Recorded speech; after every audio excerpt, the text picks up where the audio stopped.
I could only have been adrift for 5 minutes or so before I began to hear a voice. It was muffled due to me still being zoned out until I snapped out of it. "Sierra 113, respond!" the voice said. It was the pilot. It was Echo 315.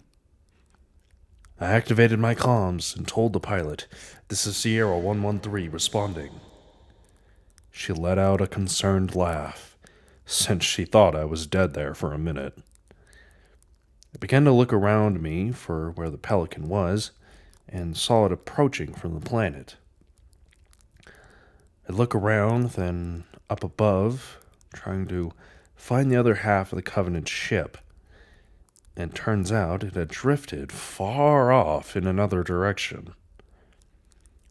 As the pilot approached me, she spun her Pelican around, and I just lightly boosted myself into the opening of the Pelican.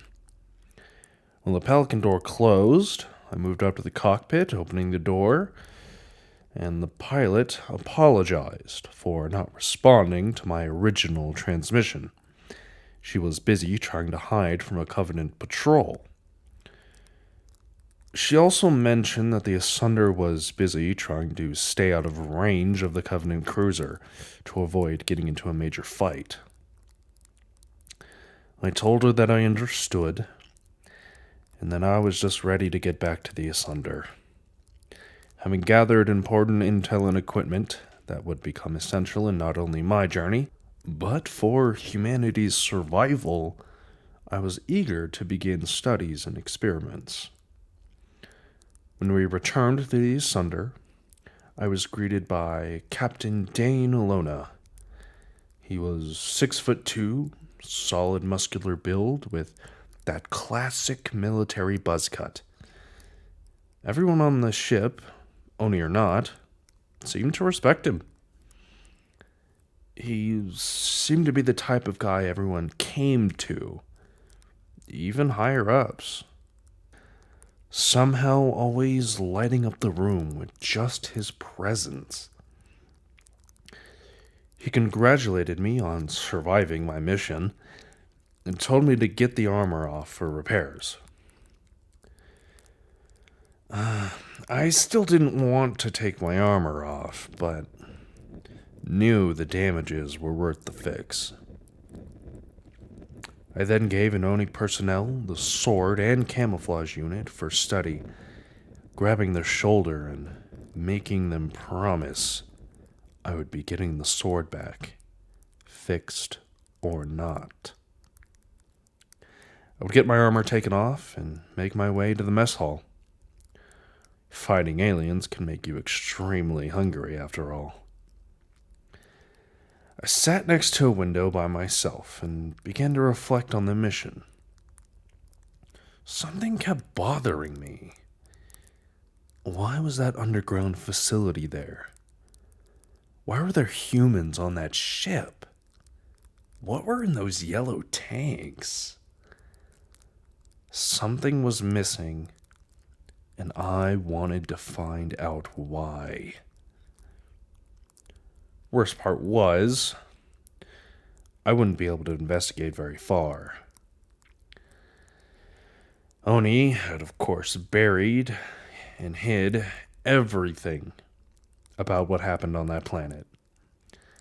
The mission I was on didn't officially exist, after all, and it would take me decades to get bits and pieces of information.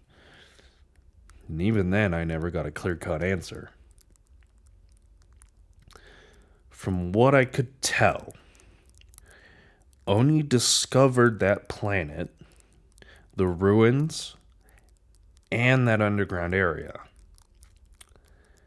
They were using the underground area for their own twisted experiments, whatever they may be. The scientists stationed there were discovered by the Covenant during their mission to find what they would call holy relics, Forerunner artifacts. They captured and tortured the scientists for information, and when the Covenant were done with the scientists, they used their bodies as extra food supplies for the more starved members of the crew. Oni had actually sent me to extract those scientists. That signal was their distress call. All these years. And that's as far as I got.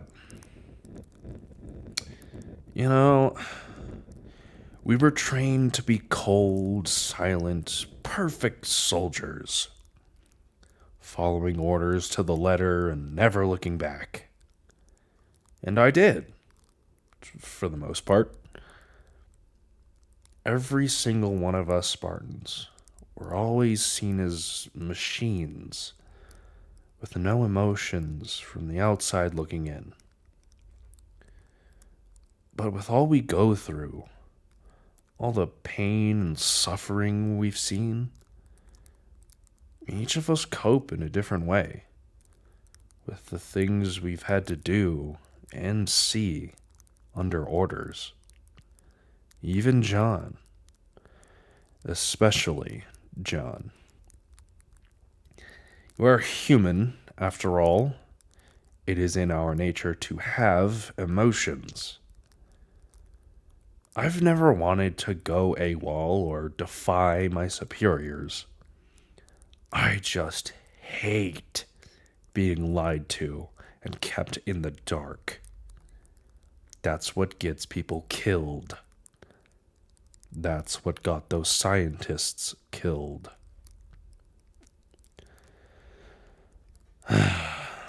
But it doesn't matter now. I have followed my orders and done very little investigating in the grand scheme of Oni's plans. Speaking of orders, the next big set of orders would change the course of my life and career for the better.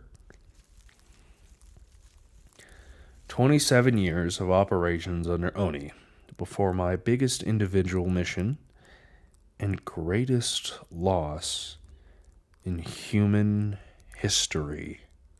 Now, I feel it necessary to explain what I was doing for those years, as it will give you more perspective on all the things I've done to help my fellow Spartans.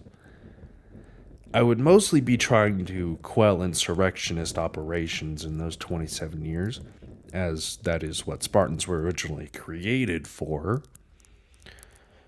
along with gaining more intel as the Covenant started to become the biggest threat. However, I would also be helping to test new armors and equipment being made for Spartans. They made quite a lot of options for new armors, though some wouldn't make it out of testing due to defects or funding. Companies manufacturing these armors would make sure to cover all the bases for operations that Spartans would typically encounter.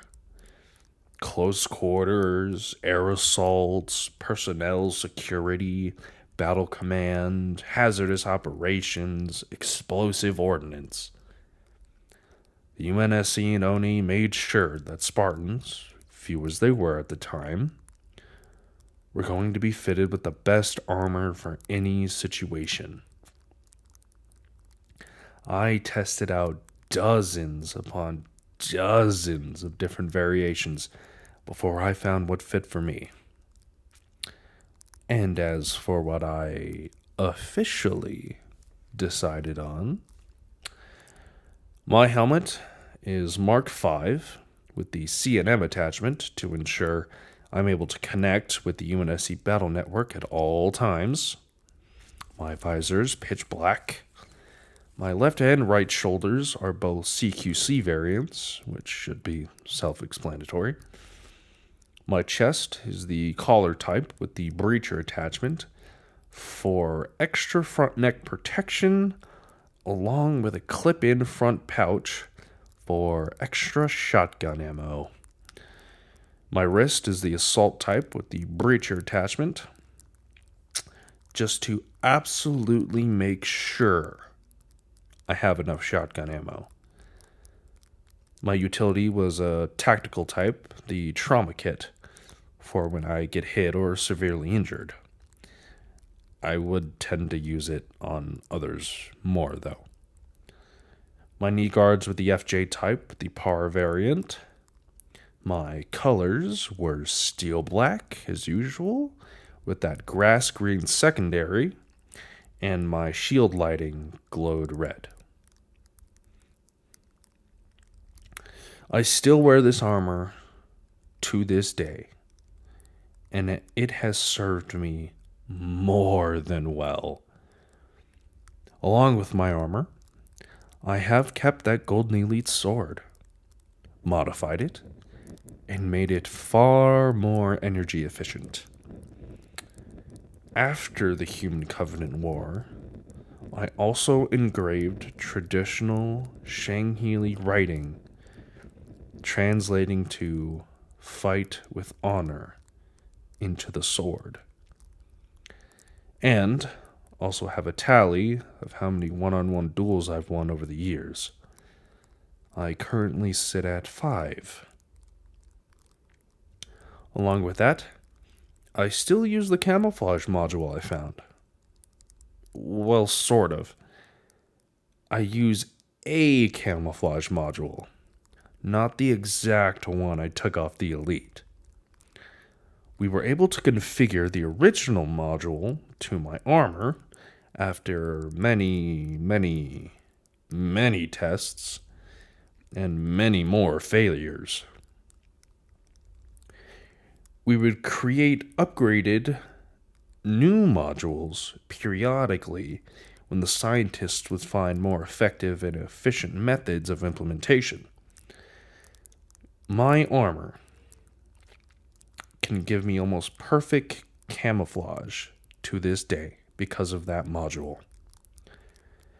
The camo will essentially break or drain if I move too fast, but if I crouch, walk slow, or stay still in any way, I can be camouflaged for as long as I want.